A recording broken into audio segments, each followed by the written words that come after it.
Ele está em todo lugar. Na rua, no ônibus, no ponto de ônibus, no trânsito, na pausa do trabalho, no exercício físico e até mesmo no lazer. Os aparelhos celulares já fazem parte do cotidiano dos brasileiros. Isto porque este pequeno objeto é o responsável por conectar as pessoas ao redor do mundo o tempo inteiro. E isso quem está dizendo não sou eu, são as pesquisas. Mas antes de falar um pouquinho mais sobre isso, eu preciso sair dessa tela, tá meio apertado. Em média, o brasileiro passa 9 horas por dia online. Isso coloca o Brasil em segundo lugar como o país que mais fica conectado no mundo, perdendo apenas para a África do Sul. Assustado com esses dados? Bom, eu tenho mais algumas notícias para você. Mas antes, eu vou precisar voltar para a telinha. Esse mesmo estudo apontou que das 9 horas online, 3 horas e meia, em média, são dedicados apenas para as redes sociais. Mas há quem ultrapasse esse número.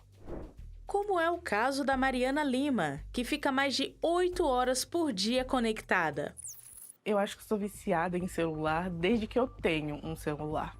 Ali na minha adolescência, quando meus pais me deram o primeiro celular, era algo que eu sempre estava na mão, sempre tendo um joguinho e tudo mais. E eu sinto que isso aumentou um pouco depois que os celulares passaram a ter acesso à internet, acesso à informação. Então a gente tem que estar sempre ali, vidrada, grudada, querendo saber das novidades. Então eu acho que desde essa época eu já sou bastante viciada no celular.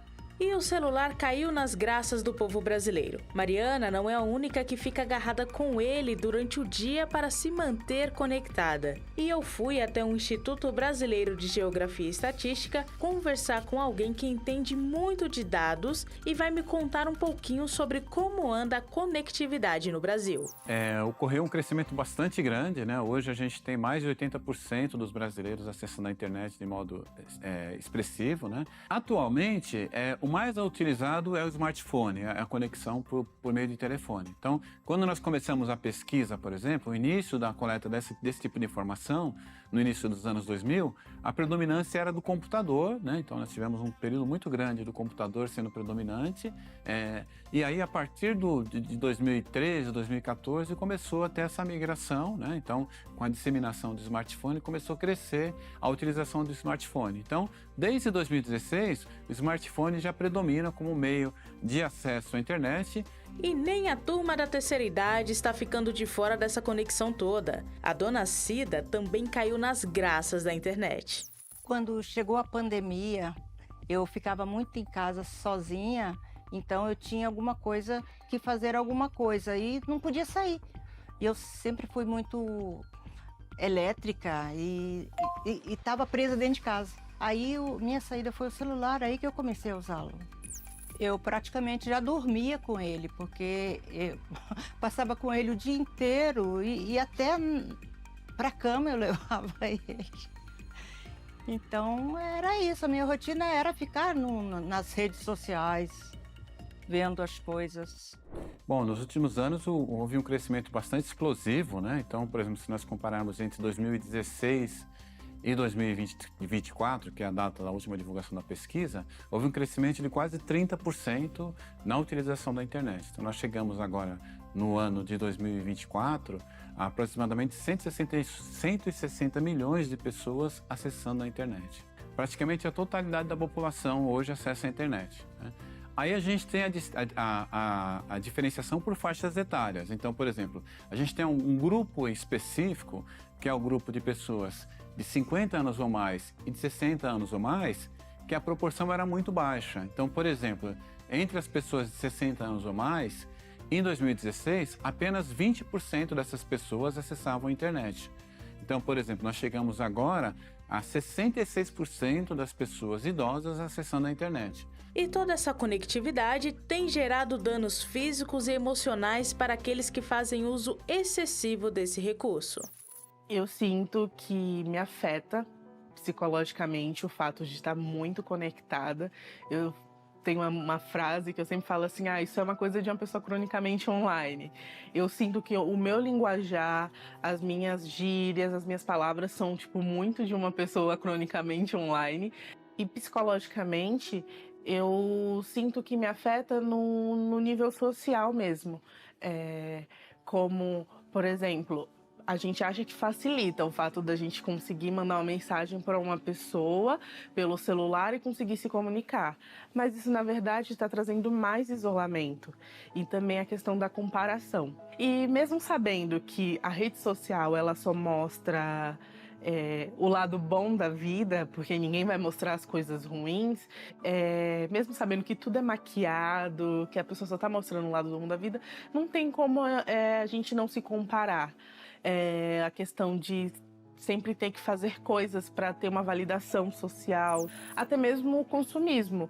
Por consumir muitos conteúdos de influencers, elas sempre apresentam produtos novos, coisas novas, e sempre surge aquela necessidade de um produto novo, de algo que, na verdade, eu nem preciso. Mas por assistir aquilo, ver que outras pessoas têm, eu quero ter, eu só sossego enquanto eu tenho, e acabo comprando e fica guardado no meu armário, eu não uso. Então, eu sinto que tudo isso me afeta, assim, psicologicamente. Então, o impacto na minha saúde teve, sim.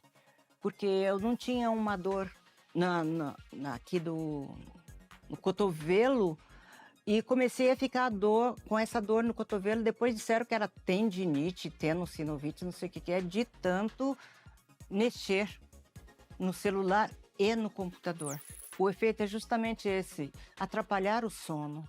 Porque eu já acordava de noite e já pegava o celular. Então, teve um efeito muito devastador na minha saúde. Mariana entende que o uso do celular não está fazendo bem para ela, mas o processo para deixar esse vício ainda está no início. Me assusta abrir o meu aplicativo de tempo de uso e ver lá que eu passo 8 horas mexendo no celular. 8 horas do meu dia. Sendo que outras 8 horas eu estou dormindo e sobra pouquíssimo tempo para outras coisas que podem ser mais legais. Então, eu preciso realmente cuidar dessa parte, mas eu não tenho aplicado muitas coisas assim para que eu possa melhorar. Já para a dona Cida, o celular não é mais um problema. Hoje ela ocupa seu tempo com outras atividades que desempenha na ABRAT, a Associação Brasileira de Apoio à Terceira Idade. Vi uma pessoa com a camiseta da ABRAT na rua e perguntei para a pessoa o que era, onde era, e ela me explicou. Era até num outro prédio, não era esse. Aí eu fui até lá. Aí, lá conhecendo a ABRAT, eu comecei a frequentar e comecei a fazer... Nós temos muitos livros e eu comecei a ajeitar uma biblioteca que tinha lá e que tem aqui também, mas ainda está em montagem, e ajudar no bazar como voluntária. Aí eu descobri que tinha o karatê. Foi assim, fundamental ter a ABRAT cheio de pessoas diferentes para eu poder me relacionar com gente, poder falar. Porque eu não gosto de TV, tanto que eu nem tenho TV, porque eu gosto de interagir, então eu gosto de gente. E aí isso aqui para mim foi fundamental. A relação que eu tenho com o celular hoje é a seguinte: eu preciso dele para me comunicar com a minha família, eu preciso dele, que é a função dele, não só, mas para mim agora no momento é o que está sendo necessário. Eu me comunico com a ABRAT, se eu não posso vir às aulas e tudo. E se eu coloco ele aqui para recarregar a bateria, quando eu vejo eu vou embora, cadê? Ficou, deixou o neném lá. Tranquilamente eu não preciso mais tanto dele, porque agora é só por necessidade mesmo, para comunicar com a família e com as coisas que precisam ser, mas não para ficar em rede social. Para isso eu não preciso dele, não. Eu tenho aqui. E você? Poderia diminuir um pouquinho esse tempo de tela, né? Que tal você desfrutar um pouco da vida que acontece fora do celular?